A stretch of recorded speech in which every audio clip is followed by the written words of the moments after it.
Hello everyone, welcome to the channel. तो आज का जो टॉपिक है वो है सर्कल्स। सर्कल्स जो है इम्पॉर्टेंट टॉपिक है मैथ्स में, ज्योमेट्री में। तो इसकी आज हम कुछ टर्म्स देखेंगे और कुछ फॉर्मूले देखेंगे। तो स्टार्ट करते हैं सर्कल की डेफिनेशन से। तो डेफिनेशन क्या है? Circle is a plane shape in 2 dimensional 2D। That means एक शेप है जो 2 डायमेंशनल है। और इसकी कुछ टर्म्स हैं। मैंने इधर एक सर्कल ड्रॉ करा है, उसका सेंटर, ये जो बीच का पॉइंट है, this is called centre. Centre से अगर हम कोई भी एक लाइन खींचेंगे, सर्कमफ्रेंस को टच करेगी, उसको हम क्या कहते हैं? रेडियस। और रेडियस को कैसे डिनोट करते हैं? आर से, स्मॉल आर।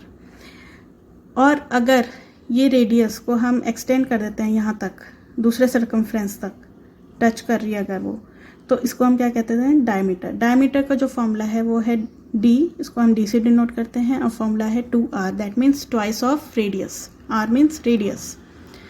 आफ्टर दैट आती है एक टर्म सर्कमफ्रेंस। सर्कमफ्रेंस का जो फॉर्मूला है 2πr। सर्कमफ्रेंस क्या होता है? ये जो आर्क है, ये पूरा जो आर्क है सेंटर से इक्वल डिस्टेंस पे, तो इसको हम क्या कहते हैं? सर्कमफ्रेंस। इसका फॉर्मूला है 2πr एंड पाई की value you must be knowing, that is 3.14। Next term आती है एरिया। एरिया क्या है? एरिया जो है ये इसका सर्कल का पूरा एरिया, मतलब ये कितना एरिया ऑक्यूपाई करते हैं, कितनी जगह ऑक्यूपाई करता है सर्कल, तो उसका फॉर्मूला है πr²। दैट मीन्स पाई की value 3.14, r², that means radius का स्क्वायर। कुछ और टर्म्स हैं सर्कल से रिलेटेड, लाइक ये आप देख सकते हैं स्क्रीन पे, टेंजेंट, सीकेंट, कॉर्ड। तो टेंजेंट क्या होती है? टेंजेंट लाइन जो है a line that just touches the circle as it passes by. That means एक लाइन है, वो सर्कल को जस्ट एक ही पॉइंट पे टच कर रही है, that means that line is your tangent. Next आता है सीकेंट। सीकेंट आप देख सकते हैं स्क्रीन पे, ये मैंने ड्रॉ करी है सीकेंट। तो सीकेंट क्या होती है? A line that cross the circle eight 2 points. वो 2 पॉइंट्स पे कट करेगी सर्कल को, एक इधर कट कर रही है, लेकिन जो टेंजेंट है वो केवल एक ही पॉइंट पे कट करेगी। नेक्स्ट आते हैं कॉर्ड। कॉर्ड क्या होती है? A line segment that goes from point two another on the circle circumference. That means 2 point को टच करती है अगर सर्कल के सर्कमफ्रेंस को, तो दैट इज योर कॉर्ड। और जो लॉन्गेस्ट कॉर्ड है वो है आपकी डायमीटर। दैट मीन्स डायमीटर भी तो 2 पॉइंट्स को टच करता है सर्कल के सर्कमफ्रेंस को, तो लॉन्गेस्ट कॉर्ड कौन सी हो गई? डायमीटर। अब आती है बारी आर्क की। आर्क क्या होता है? A part of circumference. That means ये सर्कमफ्रेंस है पूरा, इसका कोई भी पार्ट, छोटा पार्ट या big part, that is your arc, a part of circumference. Next important term आती है स्लाइसेस। स्लाइसेस हमारे 2 टाइप्स के होते हैं सर्कल में। एक होता है आपका सेक्टर एंड नेक्स्ट होता है आपका सेगमेंट। तो ये 2 स्लाइसेस होते हैं हमारे सर्कल के। तो जो सेक्टर होता है वो किससे फॉर्म होता है? रेडियस से। और जो सेगमेंट फॉर्म होता है वो होता है कॉर्ड से फॉर्म होता है। आप देख सकते हैं सेक्टर कैसे फॉर्म हो रहा है, ये हो गया सेक्टर, कैसे फॉर्म हो रहा है? 2 रेडियस से। और सेगमेंट किससे फॉर्म हो रहा है? कॉर्ड से। ये एक कॉर्ड है, तो ये हो गया आपका एक सेगमेंट। तो जो सेक्टर को हम और क्या कह देते हैं, जैसे एक नॉर्मल लैंग्वेज में हम कैसे बता सकते हैं, जैसे पिज़्ज़ा स्लाइस होता है आपका, तो पिज़्ज़ा सबने खाया है, तो पिज़्ज़ा स्लाइस जैसा होता है वो है आपका सेक्टर। अब आता है सेगमेंट में कॉर्ड से फॉर्म होता है। तो आपका एक सेमी सर्कल भी हो सकता है। सपोज इधर एक सर्कल है, तो ये आपका एक सेमी सर्कल ये भी हो सकता है।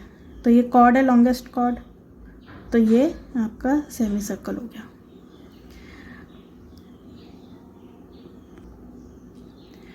अब आता है कुछ और इम्पॉर्टेंट टर्म, लाइक ये आ गया मेजर आर्क।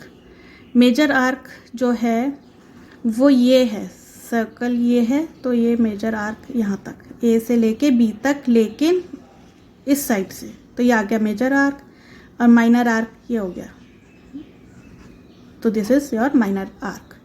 आर्क क्या होता है? अ पार्ट ऑफ सर्कमफ्रेंस, लेकिन ये मेजर आर्क है और ये माइनर आर्क है। और जो दो रेडियस से बन रहा है एक angle, that is your theta, तो ये थीटा कुछ नहीं है, ये एंगल बिटवीन टू रेडियस है। अब दो फॉर्मूले हैं, तो ये जो फॉर्मूले हैं ये कुछ ऐसे हैं। Arc length of a circle, कुछ क्वेश्चंस में हमें ऐसा आ जाता है कि find the length of the arc of the circle, तो हमें कैसे निकालना है? तो उसके लिए एक फॉर्मूला है ये, तो ये क्या है? 2 pi are multiply theta by 360। तो थीटा अगर हमें गिवन है, 360 हमें पता ही है 360 होता है, पॉइंट से पूरा एंगल अगर लो तो 360 होता है, and 2 pi are that means your circumference. तो उसके अकॉर्डिंग हम ये आर्क लेंथ कैलकुलेट कर सकते हैं। नेक्स्ट आता है एरिया ऑफ द सेक्टर।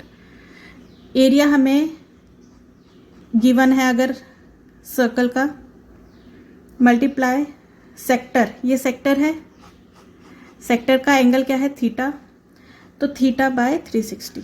तो एरिया ऑफ द सेक्टर, अगर क्वेश्चन में आता है कि एरिया मुझे इसका फाइंड करना है, इसका एरिया, तो मैं क्या फॉर्मूला यूज़ करूँगी? Pi r square multiply theta by 360, ये फॉर्मूला।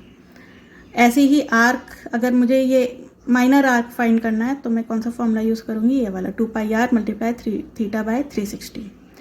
अब मैंने इसको 2 से कैंसिल क्यों नहीं करा? इधर 2 से कैंसिल कर सकती थी मैं 360 को, लेकिन मैंने इसलिए नहीं करा क्योंकि ये इजी है लर्न करने के लिए। अगर आर्क की लेंथ निकालनी है, आर्क किससे रिलेटेड है? सर्कमफ्रेंस है, तो हमें इधर सर्कमफ्रेंस लिखना है, मल्टीप्लाई थीटा डिवाइड बाय 360। हमें पता ही है किसी पॉइंट से अगर हम पूरा सर्कल अगर ड्रॉ करेंगे तो वो 360 डिग्री होता है। ऐसे ही एरिया ऑफ सेक्टर होता है, पाई आर स्क्वायर होता है एरिया ऑफ द सर्कल, और अगर हमें एरिया ऑफ द सेक्टर निकालना है इसको मल्टीप्लाई कर देंगे थीटा बाय 360 से। तो ये आपको याद करने में इजी रहेगा, इसलिए मैंने 2 से 360 को डिवाइड नहीं करा। कुछ लोग लिख देते हैं पाई आर थीटा अपॉन 180, बट ये इजी मेथड है याद करने का। नेक्स्ट, ये जो दो डायग्राम्स आप देख सकते हैं, ये कुछ नहीं है, ये माइनर सेगमेंट है, ये मेजर सेगमेंट है, ये मेजर सेक्टर है, and this is minor sector. तो ये कुछ इंपॉर्टेंट फॉर्मूले और कुछ इंपॉर्टेंट टर्म्स थी सर्कल से रिलेटेड। तो नेक्स्ट वीडियो में हम कुछ सर्कल की प्रॉपर्टीज़ देखेंगे, like angle properties, cyclic properties. तो till then, thank you for watching the video.